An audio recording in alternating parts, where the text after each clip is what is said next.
I'll go to an older and familiar passage of scripture, if you don't mind. Go to the 27th numbers of Psalms. Amen. I got to get used to y'all saying, you can remain big seated. I got to get used to y'all saying amen up under that mask. I told this is new normal. And I keep hearing that muffled sound. Amen. I know why mufflers are so important on cars now. Boy, I can tell y'all ain't smiled the last 6 weeks. Amen. In Psalms 27, I want to deal with, share with you the first 4 verses. All right. And that will be enough for me to share with you my message on today. Let me read it to you while you read it to yourself. It says in Psalms 27, the Lord is my light and my salvation, whom shall I fear? The Lord is the strength of my life, of whom shall I be afraid? When the wicked, even my enemies and my foes, came upon me to eat up my flesh, they stumbled and fail. Though a host shall encamp against me, my heart shall not fear. Though war shall rise against me, in this will I be confident. One thing have I desired of the Lord, that I will seek after, that I may dwell in the house of the Lord all the days of my life, to behold the beauty of the Lord and to inquire in his temple. The word of the Lord is already blessed. Flowers fade, grass wither, but the word of our Lord shall stand forever. Amen. I want to talk about this morning, share with you the message entitled Starving My Fears and Feeding My Faith.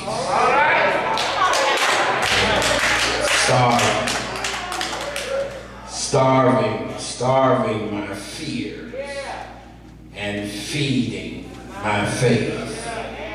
Come on, say it with me. Starving my fears and feeding my faith. Amen. I know you don't have nothing on your hands, so put your hands together and give it all.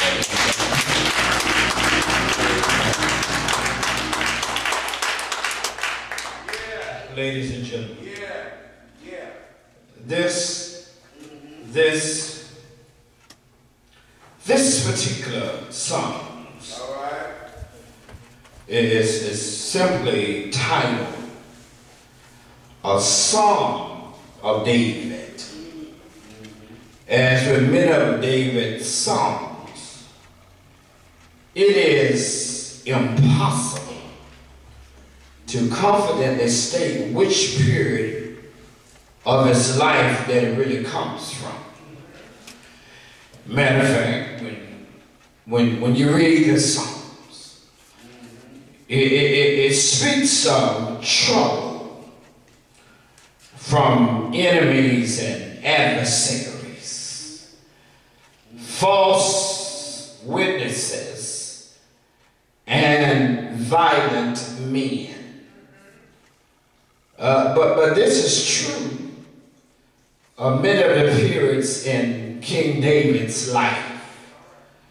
And there is such a marked change between the first half of the 27 numbers of Psalms and the second half of this Psalm that it seems as if is 2 different people writing it.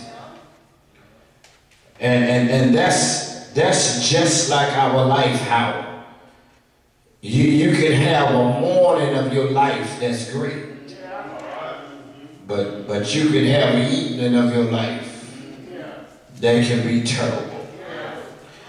One theologian by the name of Alexander McLaren says this idea has much of his favor, but it neglect how the experience of men and women of God can change so much even within a day or so.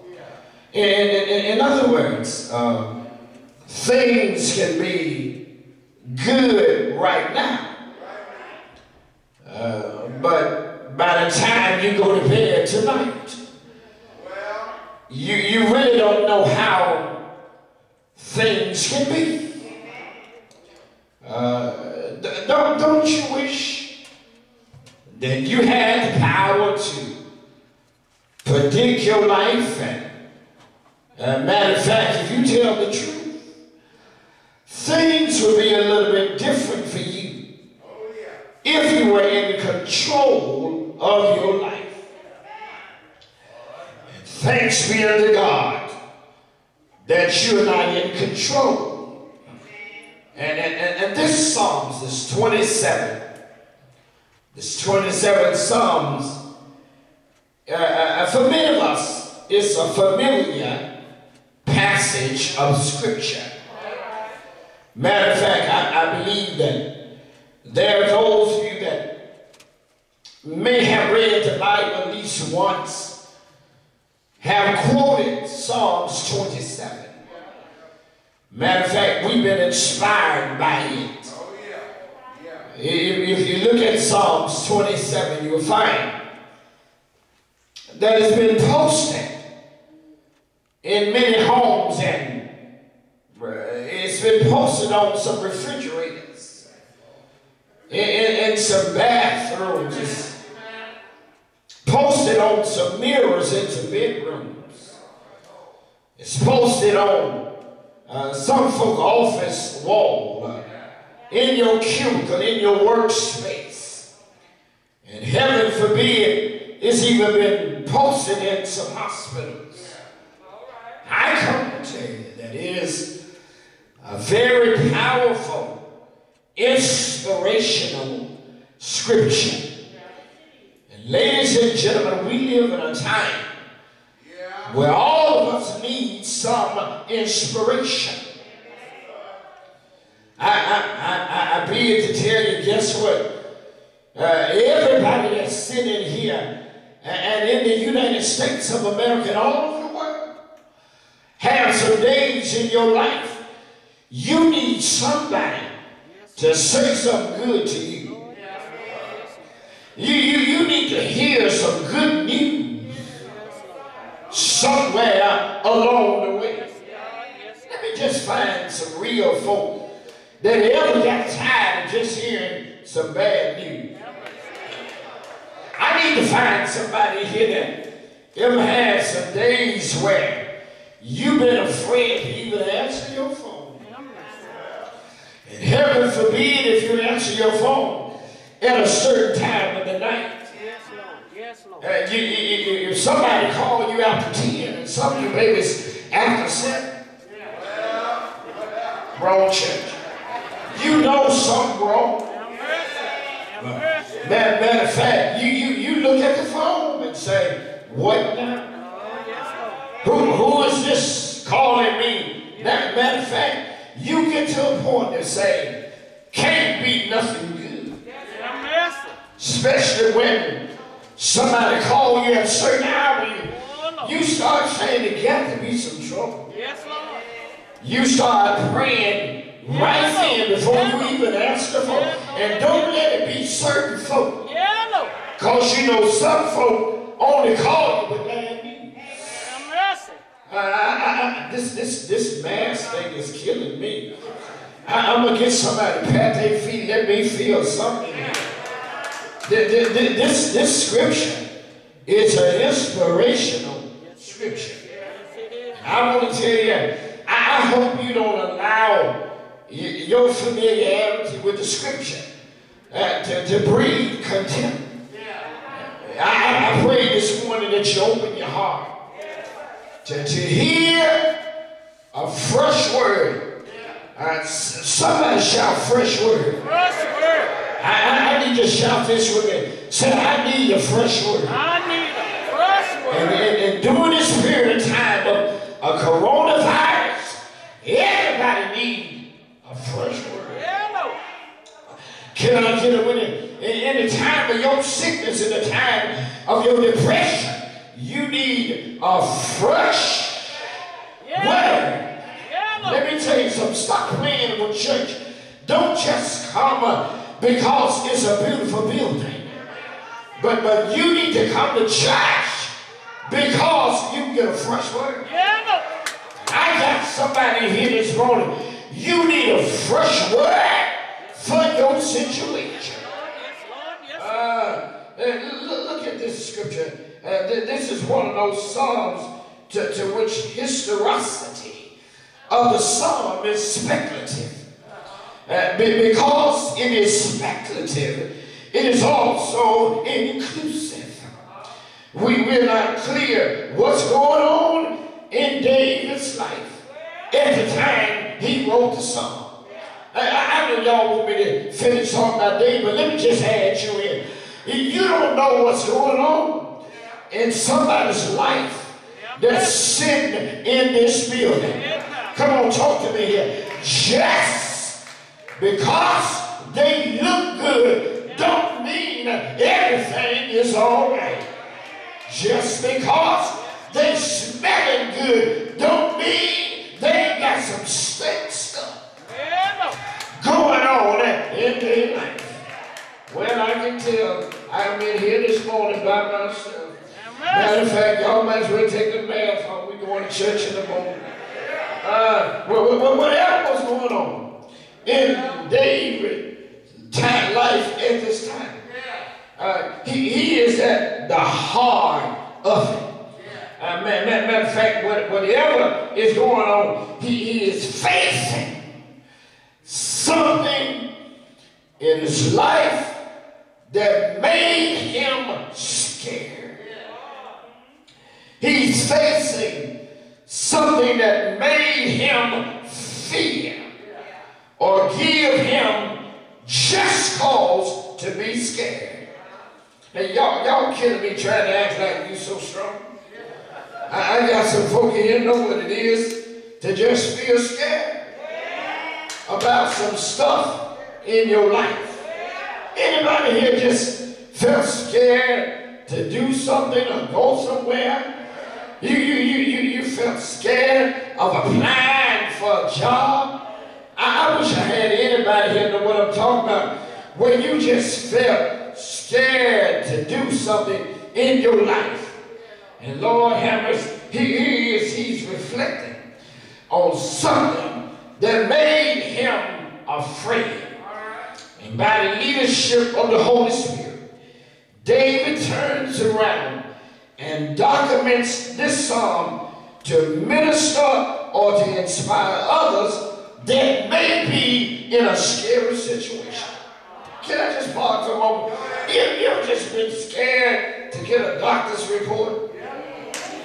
Oh, let me help you with your scaredness.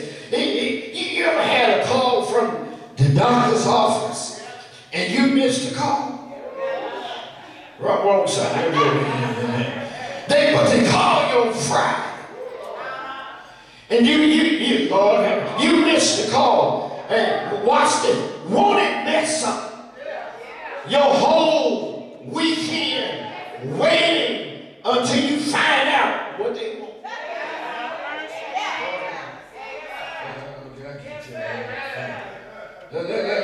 Let's take a moment and diagnose his fear. And I want to deal with fear for a minute. Since we got a little time, Webster defines fear as an unpleasant emotion caused by the belief that something or someone is in danger. Lord have mercy. And matter of fact, it is likely to cause pain or some threat.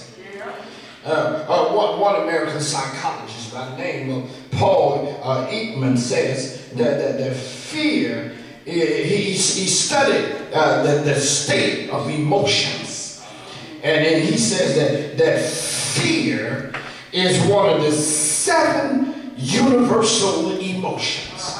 And now you're sitting there saying, well, what are the others, Pastor? It's anger, it's contempt, disgust, happiness, sadness, and surprise. But there's nothing worse than what fear can do to you. Matter of fact, if you tell the truth, fear can hold you back. Fear can hamper you. I got some folk in here right now, guess what? You're afraid to go back to school because you feel like, guess what? I'm too old. I don't think I can have the capacity.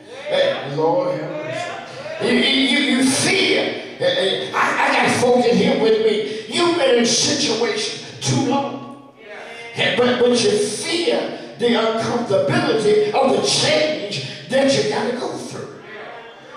Lord, fear, I'm going to deal with this fear. It happens everybody.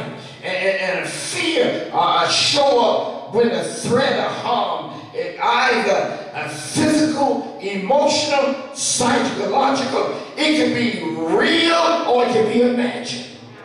And while tradition considers a negative emotion, fear serves as a vital role to keep us safe. Let me just deal with fear from this perspective. Fear can be a blessing. Because when you got fear, fear can make you realize something impending danger is up ahead. Thank God. And thank God when God can give you that kind of fear to make you not go any further. Watch this. Fear will put a stop sign. And fear will show up with a yield sign. And Lord have mercy. And fear is the feeling of being powerless. From this feeling it produced, you will find that you feel like I don't have no control. You feel like I'm in a situation that I can't change. It is threatening my very own existence. And I got some folk in here, and the reason why you can't say amen ain't got nothing to do with your past. It's because you're dealing with your fears. Lord have mercy. It creates some apprehension. That threat is in the progress of your life. The thing that scares us are the things that threaten the development of our lives. Somebody shout fear. Fear is a feeling that comes over us that makes us feel like life progress is threatened.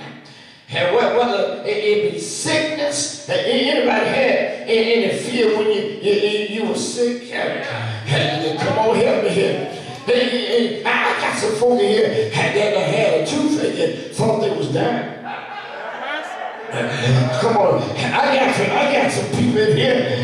Your ingrown toenail make you feel like I can't go no further. Good God from Zion. And fear is a feeling that comes over us that makes us feel like we can't go further. Let me talk about some other fears. The fear of a crazy relationship. Y'all get quiet right there. Come on, put your car in drive. Let's go somewhere. Come on, get it out of neutral. Fear of losing a job. Fear of making a bad decision. Fear of a weather condition. Fear of a pandemic.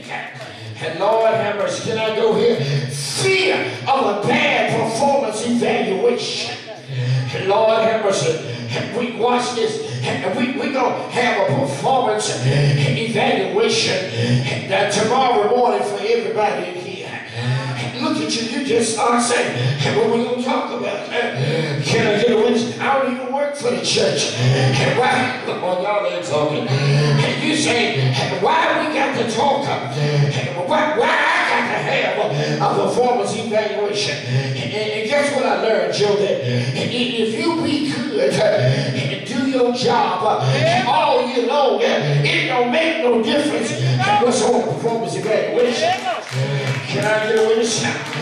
Right, guess what? At the end of every class, they always tell us in the university, guess what? You got to have an evaluation. And guess what? I ain't never read one. Because I'm going to be good every time I show up. Wrong side. Y'all playing with me. See, when you good, look, that's why I don't even worry about what church folk talk about. I know what kind of pastor I am. Because guess what? I've been here when you ain't been here. Y'all ain't saying nothing now. Come on, get your heckling on down. And when you're good at what you do, keep doing what you do. Lord have mercy. I wish I had anybody. Stop worrying about the performance evaluation. If you show up on time, if you do your job, if you shut your mouth, if you go to lunch when you're supposed to, come back when you're supposed to, I promise you, whatever they said negative, got to be a lie. Lord have mercy. I can tell y'all ready to go home. Y'all got that old Mother's Day dinner ready.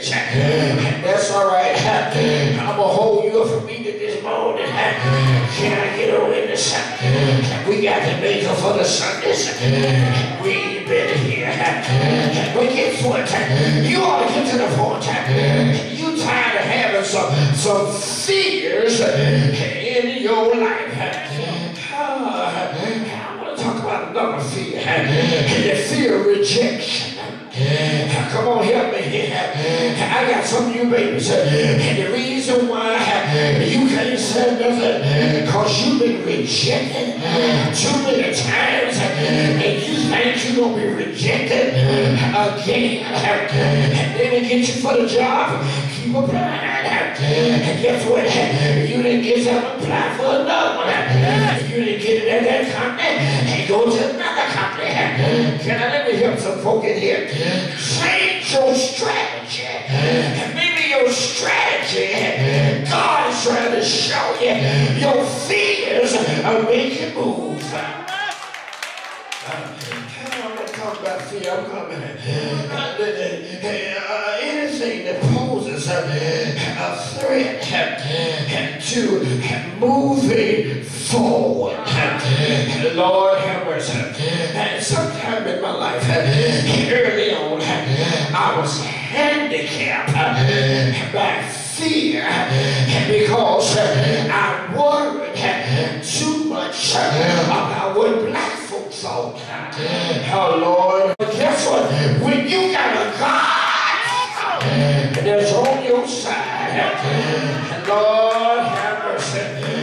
Oh, it's getting pretty good in here. Y'all wake up, musicians, whatever y'all doing. I feel y'all doing something you got to be. Let me go ahead. Sometimes fear is not our assessment of reality, but fear is our assessment of our perception. Y'all miss it. See, sometimes you can just think something wrong. Watch this. Bruce, watch this. Son, watch this. This will be pretty good. Sometimes you can just think folk don't like you when folk ain't thinking nothing about you. Come on, help me here. They ain't even looking at your rustiness. Y'all ain't saying nothing in here. Come on, talk to me. You walk around the church talking about somebody don't like me. Who cares? Lord have mercy. They don't like you on the job. But you keep going. They don't like you no more. But you keep going. And maybe you are your own problem.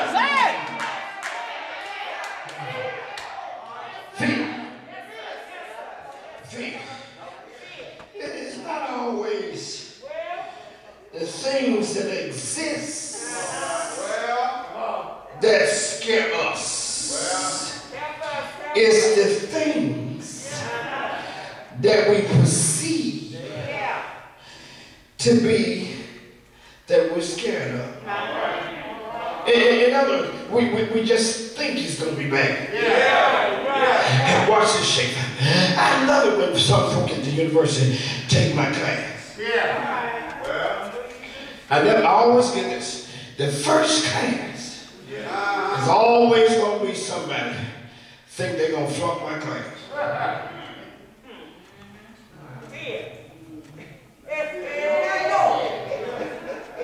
And they know nothing about me. Never have. But it's the fear called perception of what I think I'm going to get out of this class. And a lot of you babies are being hurt in your life because there are certain instances in your life you feel like you don't measure up. That's your perception. Lord have mercy. That's not God's perception. Come on, help me here. So you got to start understanding that you his daughter, you're his son. And whatever God got for you is made for you. Can I help you? There is a blessing with your name on. I'm almost. Sometimes fear is not because something is there to prohibit your progress. Sometimes you produce your own fear. All right. Because you imagine in your mind what you perceive to be versus what is reality. What's perceived versus what's real is not always matching up.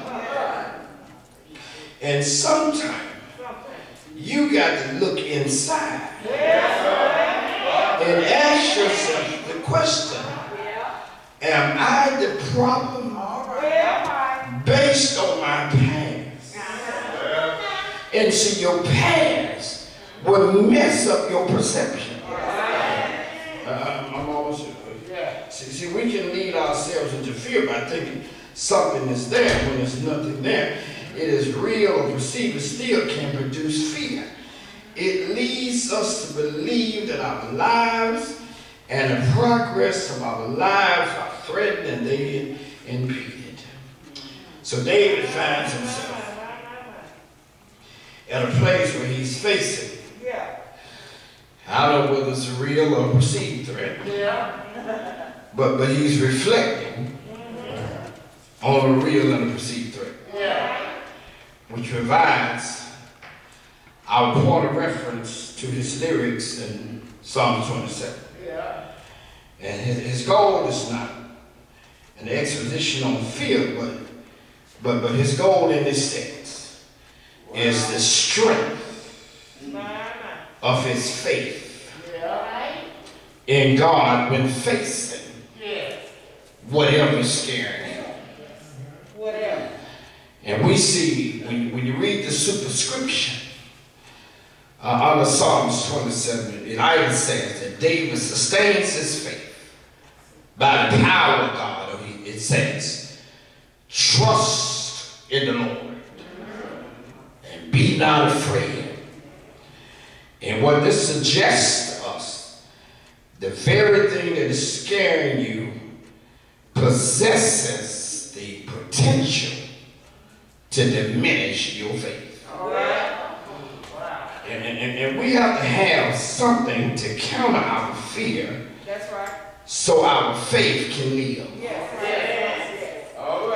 Your fear is overcoming your faith.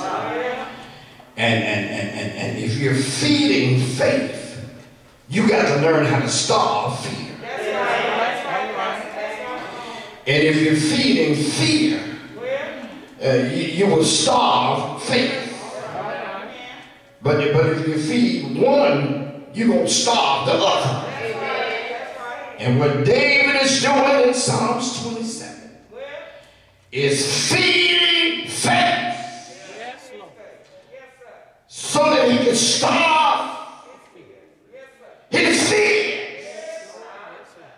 God, I need to tell you something, this is bad news. God is not always going to remove your fears. God is not going to remove them because he wants you to learn how to trust him. I'm sorry for